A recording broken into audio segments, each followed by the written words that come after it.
ዴቪድ እና ዲያና ይባላሉ። ትውውቃቸው የሚጀምረው የሃይስኩል ተማሪ እያሉ ነው። ትውውቃቸውም ወደ ፍቅር አድጎ በአጭር ጊዜ ውስጥ ቀለበት አስረው በትዳር አብረው መኖር ጀምረዋል። ትዳር ውስጥ ብዙ የማያስማሟቸው ባህሪዎች ቢኖሩም ፍቅራቸው ግን የሚለወጥ አልነበረም። ዴቪድ በአርክቴክትነት ተመርቆ ስራ ላይ ሲሆን፣ ዲያና ደግሞ በሪል ስቴት ሻጭነት በመስራት ኑሯቸውን በመምራት ላይ ናቸው። ዴቪድ የእረፍት ጊዜ በሚያገኝበት ጊዜ ሁሉ የራሳቸውን ቤት ዲዛይን በማድረግ ያሳልፋል። ይህንንም ዲዛይን ዲያና በመረጠችው ቦታና ባመጣችው ከባንክ ተበድሮ የመስራት ሐሳብ ማስገንባት ይጀምራሉ። ነገር ግን የኮንስትራክሽን ስራዎች መዳከም ዴቪድን ከስራ ውጭ ሲያደርገው፣ የሪል ስቴት ገበያውም ስለተቀዛቀዘ የዲያና ገቢ በማሽቆልቆሉ የባንክ ብድራቸውን በጊዜው መክፈል ባለመቻላቸው ባንኩ ጅምር ቤታቸውን በአጭር ጊዜ ውስጥ ሊወርስ እንደሚችል በጠበቃቸው በጀርሚ በኩል ይነገራቸዋል። አማራጭ የጠፋበት ዴቪድ ኩራቱን ዋጥ አድርጎ ከአባቱ $5000 ይበደራል። ያም ሆኖ ግን ገንዘቡ በቂ አልነበረም። ያለባቸው ዕዳ $50000 ነው። ዴቪድ ሌሊቱን እንቅልፍ እምቢ ብሎት ሲገላበጥ፣ ዲያናም በቅዠት ትንገላታለች። በዚህ መሃል ዴቪድ አንድ ሐሳብ ብልጭ ብሎለት ዲያናን ቀስቅሷት ቬጋስ ውስጥ ወደሚገኝ እጅግ ግዙፍ ቁማር ቤት ይሄዳሉ። በቁማር ቤቱም ዴቪድ በዳይስ ጨዋታ ሲቆምር፣ ዲያና በቁማር ቤቱ ያለ እጅግ ውድ ጌጣጌጦችና ልብሶች የሚሸጡበትን ሱቅ እየተዘዋወረች ትቃኛለች።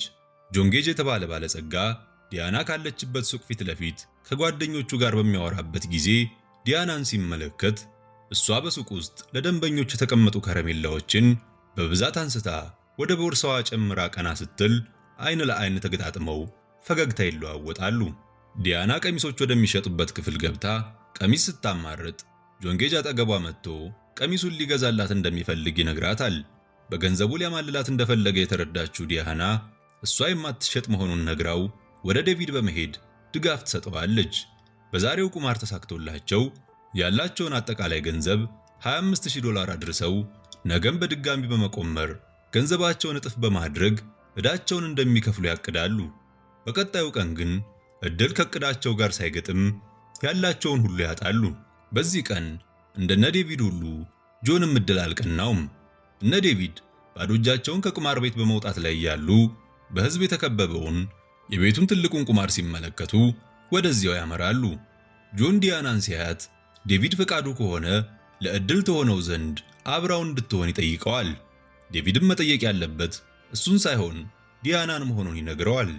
ዲያና ፍላጎት ባይኖራትም በተሰበሰበው ሰውና በዴቪድ ግፊት ጆን አጠገብ ትቀመጣለች። በአንድ መደብም $100,000 እንድትመድብ ሰጥቷት ያስገርማታል። ነገር ግን ዲያናም እድለኛ አልሆነችም። ጆንም ዲያናን የካርድ ጨዋታ መውደዷን ሲጠይቃት ካርድ እንደማትወድና ዳይስ እንደሚሻላት ትመልሳለች። ጆንም አቋማሪውን ጠርቶ አንድ በማለት ያዛል። ቀጥሎም $1 ሚሊዮን ቼክ ፈርሞ ወደ ዳይስ መጫወቻው ይሄዳሉ። ጆን $1 ሚሊዮን ዋጋ ያላቸውን የቁማር ሳንቲሞች በአንድ መደብ እንድትመድብ አድርጓት የመጫወት እድሉንም ለዲያና ይሰጣታል። በዙሪያቸው የተሰበሰበው ሰው በአግራሞትና በጉጉት እየተመለከተ ነው። ዲያና በጆን እገዛ ዳይሶቹን ስትወረውር የማሸነፊያ ቁጥር ላይ በማረፋቸው እሷና በዙሪያዋ የተሰበሰቡት ሲደሰቱ፣ አቋማሪው አንጀቱ ያራል። ጆን ዲያናና ዴቪድን ቁማር ቤቱ ባለበት ቅንጡ ሆቴል እንዲያርፉና የሚፈልጉትን ሁሉ እንዲጠቀሙ ይጋብዛቸዋል። እነ ዴቪድ ያረፉበት ክፍል ድረስ ዊሊያም በሚባለው የጆን ሹፌር በኩል ለዲያና ስጦታና በኋላም ላይ ጆን ያዘጋጀው ፓርቲ ስላለ እንዲገኙ ግብዣ ይደርሳቸዋል። ስጦታውንም ሲከፍቱት ዲያና ቀድማ ስታየው የነበረውና $5000 የሚያወጣው ቀሚስ ይሆናል። እጅግ በተቀናጣው ፓርቲ ዴቪድና ዲያና ሲደንሱ ጆን ከርቀት ሆኖ በቅናት አይን ይመለከታቸዋል። ፓርቲው መጠናቀቂያ ላይ ዴቪድ፣ ዲያና እና ጆን ቀርተው ፑል እየተጫወቱ ሲያወሩ ዲያና ገንዘብ የሰዎችን እውነተኛ ስሜት መግዛት እንደማይችል ትናገራለች። ጆን በዚህ ላይ የዴቪድ ሐሳብ ምን እንደሆነ ይጠይቀዋል።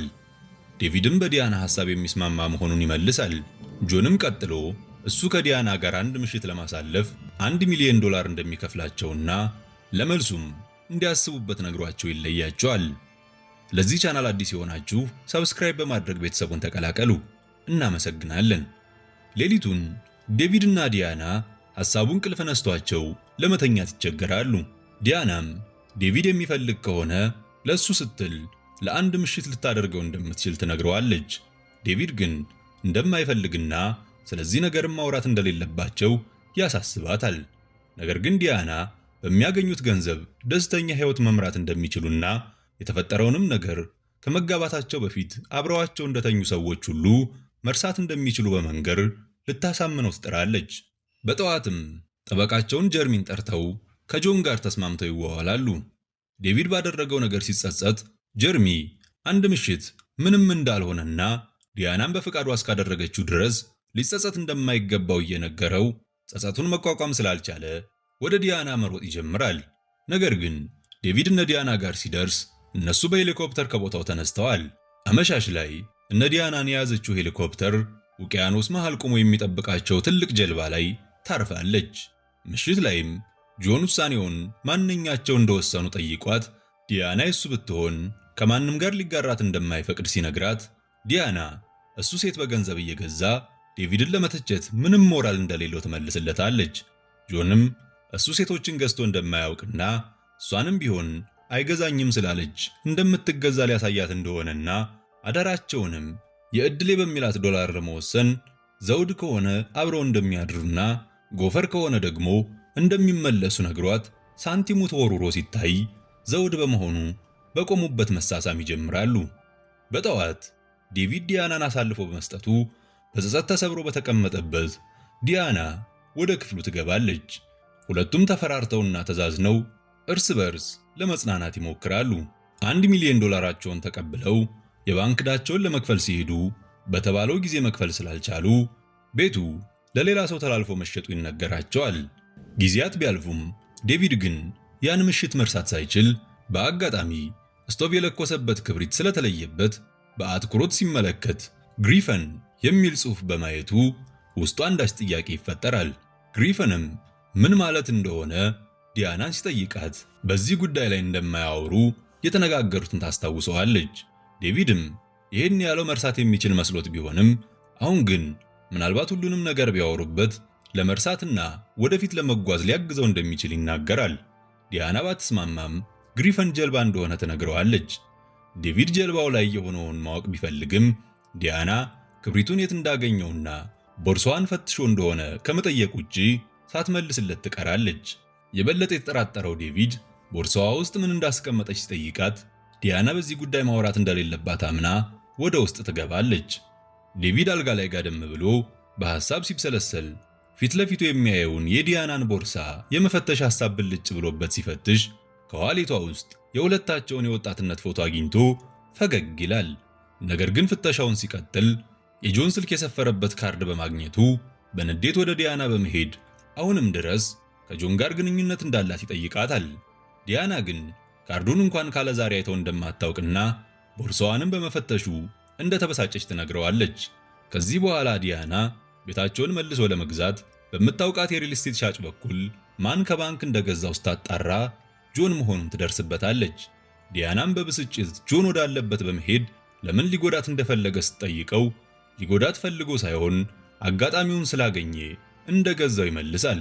ዲያና ቤቱን እንዲሸጥላት ስትጠይቀው አሁን ዋጋው $2 ሚሊዮን ስለሆነ እንደማትችል ነግሯት ይልቁንስ ከሱ ጋር እንድትሰራ ጥያቄ ያቀርብላታል። ዲያና በፍጹም እንደማታደርገውና እንደምትጠላው ጭምር ስትነግረው መጥላት ምኞቷ እንደሆነና ነገር ግን እንደማትችል ሲነግራት በብስጭት ጥላው ትሄዳለች። ወደ ቤቷ ስትመለስ ከነኩርፊው የጠበቃት ዴቪድ የት ሄዳ እንደነበር ይጠይቃታል። ዲያናም ጆንን እንዳገኘችው ስትመልስለት ዴቪድ ንዴቱ ገንፍሎ ይወጣል። ዲያናም ቤታቸውን የገዛው ጆን መሆኑን ስላወቀች እንዲሸጥላት ልታዋራው እንዳገኘችው ብትነግረውም ዴቪድ ስላላመናት ያን ቀን መርከቡ ላይ ምን እንደተፈጠረ በዝርዝር ማወቅ እንደሚፈልግ ይናገራል። ዲያናም ከጆን ጋር አብራው እንደተኛች ብትነግረውም ዴቪድ በዚህ ሳይቆም ያሳለፈችው ምሽት ተመችቷት እንደነበር ይጠይቃታል። ዲያና መመለስ ባትፈልግም ዴቪድ ስላስጨነቃት አሪፍ ምሽት እንዳሳለፈች ትነግረዋለች። ይህኔ ዴቪድ በጆን እንደተማረከችና ሁሉንም ነገር ያደረገችው ለራሷ ስትል እንደሆነ ይናገራል። ዲያናም ጆንን አብዝታ እንደምትጠላውና ሁሉንም ነገር ለሱ ስትል እንዳደረገችው እያነባች ብትነግረውም ዴቪድ በብስጭት ከቤት ወጥቶ ይሄዳል። ዲያናም በሐዘን ተሰብራ ብቻዋን ትቀራለች። ዴቪድ ወደ ቤት ሳይመለስ ጀርሚ ጋር በመቆየቱ ዲያና ለጀርሚ ደውላ ምንም አይነት ገንዘብ እንደማትፈልግና ሁሉንም ገንዘብ ዴቪድ እንዲወስደው ትነግረዋለች። ጀርሚም ለዴቪድ ሲነግረው እሱም ገንዘቡን እንደማይፈልገው ይናገራል። ዲያና ወደ ቀድሞ ስራዋ ተመልሳ በድብርት በምታሳልፍበት በአንዱ ቀን አለቃዋ ጥርስ በጥርስ ሆኖ ወደ እሷ በመምጣት የ10 ሚሊዮን ዶላር ቤት መግዛት የሚፈልግ ደንበኛ እንደመጣ ነግሯት በደስታ ወደ ሰውየው ስትመለከት ጆን መሆኑን ስላወቀች ስራውን እንደማትሰራና ለሌላ ሰው አሳልፎ እንዲሰጥ ብትነግረውም አለቃዋ በብስጭት ይህን ስራ የማትሰራ ከሆነ እንደሚያባርራት ይዝትባታል። አማራጭ የሌላት ዲያና ጆን ወደ መረጠው ቤት አቅጣጫ ይጓዛሉ። በመንገዳቸው ላይም ጆን አንድን ቤት በአትኩሮት ሲመለከት ዲያና እስከ 30 ሚሊዮን እንደሚደርስና ለሽያጭም ያልወጣ ቤት መሆኑን ትነግረዋለች። ጆን ግን ሁሉም ነገር እንደሚሸጥ ነግሯት ወደ ቤቱ ያመራሉ። ቤቱም ደርሰው ሰው አልባ መሆኑን ያየችው ዲያና የጆን ቤት እንደሆነ ትረዳለች። ጆንም ቤቱ ምን እንደጎደለው ሲጠይቃት ዲያና ሕይወት፣ የቤት ዕቃና ውሻ እንደጎደለው ትመልሳለች። ጆንም የጎደለችው እሷ እንደሆነችና እንደምታስፈልገው ይነግራታል። ነገር ግን ዲያና እሱ ሁሉንም ማግበስበስ ስለሚፈልግ እንጂ የእውነት አስፈልገው እንዳልሆነ ነግራው ይለያያሉ። ዴቪድ በአነስተኛ ቤት ውስጥ የብቸኝነት ኑሮውን ጀምሯል። ዲያና ለተጨማሪ ገቢ ስደተኞችን ቋንቋ በምታስተምርበት ትምህርት ቤት ጆን ይከሰታል። ከተማሪዎቹ ጋር ተቀላቅሎም በዲያና ፍቅር ማበዱን ጮክ ብሎ ይናገራል። ስራዋን ስትጨርስም ወደ ቤቱ ወስዷት ቤቱ ውስጥ ያስቀመጣቸውን ውሾች ያሳያታል። ጆን ሙዚቃ በመክፈት እንዲደንሱ ቢጠይቃትም ዲያና ፈቃደኛ ሳትሆን ትቀራለች። ጆንም በወጣትነቱ ወዷት ስለነበረችና አይናፋር በመሆኑ ስላጣት ሴት ነግሯት ይህም አሁን እንዲደገም እንደማይፈልግና አንዴ ብቻ እንዲደንሱ ይጠይቃታል። ዲያናም በታሪኩ ልቧ ስለተነካ ለመደነስ ተስማምታ ይደንሳሉ። ዴቪድ በተዘበራረቀ ቤቱ ሆኖ የዲያናን ፎቶዎች እየተመለከተ አንደኛውን አንስቶ ጀርባውን ሲመለከት ዲያና ሁል ጊዜ እንደምትለው እንደማፈቅርህ ነግሬህ ያውቃለሁ የሚል ጽሑፍ ሰፍሮበት ሲመለከት ያሳለፉት የፍቅር ጊዜ ይታወሰዋል። ከትውስታው ሲመለስም ፎቶዎቿን አንድ በአንድ መቅደድ ይጀምራል። በአንድ ምሽትም እነ ዲያና ወደ አንድ ዝግጅት ሲሄዱ ዴቪድ ስክር ብሎ ይጠብቃቸዋል። ዴቪድም ዲያና የማታፈቅረው ከሆነ እንድትነግረው ቢጠይቅም ምላሽ ስላጣ በብስጭት ጆን ላይ ሲሰነዝር እሱን ስቶ መሬት ላይ ይወድቃል። ዊሊያም ዴቪድን ቤቱ አድርሶት ግድግዳ ላይ የተለጠፉትንና በፕላስተር የተጠገኑትን ፎቶዎች ተመልክቶ ፈገግ ይላል። ዴቪድም በዲያና ተስፋ ቆርጦ በአንድ ኮሌጅ በማመልከት በመምህርነት ተቀጥሮ መስራት ይጀምራል። በሚያስተምርበት ክፍል ውስጥ ጀርሚን እንመለከታለን። ዴቪድ የዕለቱን ክፍለ ጊዜ እንደጨረሰም ጀርሚ ወደ ዴቪድ በመምጣት ዲያና ፍች እንደጠየቀችና የሚስማማ ከሆነም 1 ሚሊዮን ዶላሩንና ቤቱን የራሱ ማድረግ እንደሚችል ይነገረዋል። ዴቪድም አሁን ዲያና የት እንዳለች ከመጠየቅ ውጪ ምንም ምላሽ አልሰጠውም። በርካታ ባለሀብቶች በተገኙበት ለዱር እንስሳት ጥበቃ የሚውል የገንዘብ ማሰባሰቢያ ፕሮግራም ላይ ዲያናና ጆን ተገኝተዋል። በፕሮግራሙም የጉማሬዎች ፎቶ ለጨረታ ሲቀርብ ዲያና ፍላጎት ማሳየቷን የተመለከተው ጆን በ50,000 ተጫርቶ መድረክ መሪው አሸናፊነቱን ለማብሰር እየቆጠረ 2 ሲደርስ 1 ሚሊዮን ዶላር የሚል ድምጽ ይሰማል። ሰው ሁሉ ተደናግጦ ሲዞር ሰውየው ዴቪድ ሆኖ እናገኘዋለን። ዴቪድ እነ ዲያና ወዳሉበት ሲመጣ ዲያና ገንዘቡ እንዲኖረው እንደምትፈልግ ስትነግረው እሱም የጉማሬዎቹ ፎቶ እንዲኖራት እንደሚፈልግ ይነግራታል። ጆን ብቻቸውን እንዲያወሩ በማሰብ ትቷቸው ሄዶ እነ ዴቪድ ማውራት እንደጀመሩ ዝናብ ስለዘነበ ጨረታው ላይ ያሉ ሰዎች ሲበታተኑ ሁለቱ ብቻ ይቀራሉ። ዴቪድም ትልቁ ስህተቱ ያኔ የሆነውን እንረሳዋለን ብሎ ማሰቡ እንደሆነና የሚዋደዱ ሰዎች ግን አብረው የሚዘልቁት ስለረሱ ሳይሆን ይቅር ስላሉ መሆኑን አሁን እንደገባው ይነግራታል። ዲያና ዴቪድ ሲያወራ በስስት ትመለከተዋለች። ጆንም ከርቀት ሆኖ የሚሆነውን ያያል። ዴቪድም ቀጥሎ ያኔ ፈርቶ የነበረው ጆን ከሱ የተሻለ ሰው ነው ብሎ በማሰቡ እንደሆነና ነገር ግን ብዙ ገንዘብ ያለው እንጂ ከሱ የተሻለ ሰው አለመሆኑን አሁን እንደተረዳ ነግሯት የፍች ፊርማውን ፈርሞ ይሰናበታታል። ዲያናና ጆን በመኪና ውስጥ በዝምታ ሲጓዙ ዲያና እንዲያወሩ ትጠይቀዋለች። ጆንም ደስ እንደሚለውና ከሁሉም ሴቶች ምርጥ እንደነበረች ይነግራታል። ዲያና ነገሩ ስላልገባት ስትጠይቅ ጆንና ግራ የተጋባው ዊሊያም ተጋግዘው በ1 ሚሊዮን ዶላር ከተገዙት ሴቶች ሁሉ ምርጧ እሷ እንደነበረች ነግሯታል። ይህኔ ዲያና ዊሊያምን መኪናውን አስቁማ ጆንን ለመጨረሻ ጊዜ ስማ ስትለየው ጆን የዕድል የሚላትን የሳንቲም ዶላር ይሰጣታል። ዲያና ስትሄድ ግራ የተጋባው ዊሊያም ጆንን ለምን ዋሽቶ እንዲህ እንዳደረገች ጠይቀው ጆን ዲያና ዴቪድን በምታይበት አይኗ አንድም ቀን አይተው እንደማታውቅ ይነግረዋል። ዲያናም በባስ እየተጓዘች ጆን የሰጣትን ሳንቲም ስትመለከት በሁለቱም በኩል ተመሳሳይ ሆኖ ታገኘዋለች።